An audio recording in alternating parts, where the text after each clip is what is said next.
என்னென்ன போட்டிருக்கேன்? கடுகு, கடலைப்பருப்பு, வெங்காயம், மிளகா போட்டு பிறகு வெங்காயம் வதங்கிறதுக்காக கொஞ்சம் உப்பு,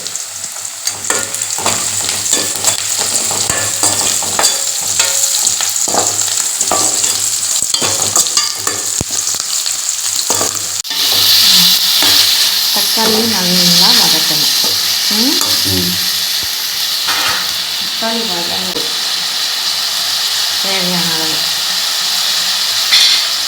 உப்பு வேணும்னா சேர்த்துக்கலாம், வேண்டாம். என்ன சாப்பாடு செஞ்சுட்டு இருக்குது மேடம்? தக்காளி சாப்பாடு. தக்காளி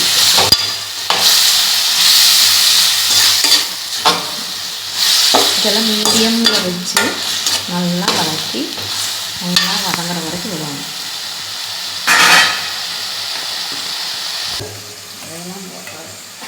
நல்லா வதங்கி வச்சு ஆஃப் பண்ணிட்டு சாதத்தை போட்டு கிளறணும். தக்காளி ரெடி. சூப்பர், வாழ்த்துக்கள். எவ்வளோ சிம்பிளாக முடிஞ்சது. இதுவே பல யூடியூப்பில் தக்காளி சாப்பாடு செய்வது எப்படின்ட்டு போட்டு 20 நிமிஷம் பண்ணுவாங்க. நம்ம 4 நிமிஷம் கொடுக்குறோம், 2 நிமிஷம் கொடுக்குறோம். தேவையான அளவு சேர்த்து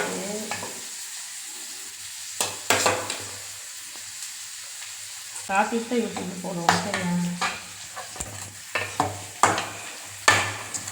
நல்லா எல்லா சைடும் பிடிக்கிற மாதிரி கிளறணும்.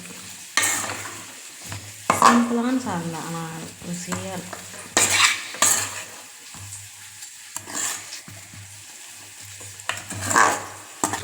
தக்காளி சாதம் ரெடி. நம்ம சேனலில் வர அடுத்தடுத்த வீடியோ பார்க்கணும்னா நம்ம சேனலை ஷேர் பண்ணி, லைக் பண்ணி, மறக்காமல் சப்ஸ்கிரைப் பண்ணுங்கள். அப்போ தான் நம்ம வர அடுத்த வீடியோ உங்களுக்கு உடனே வரும்.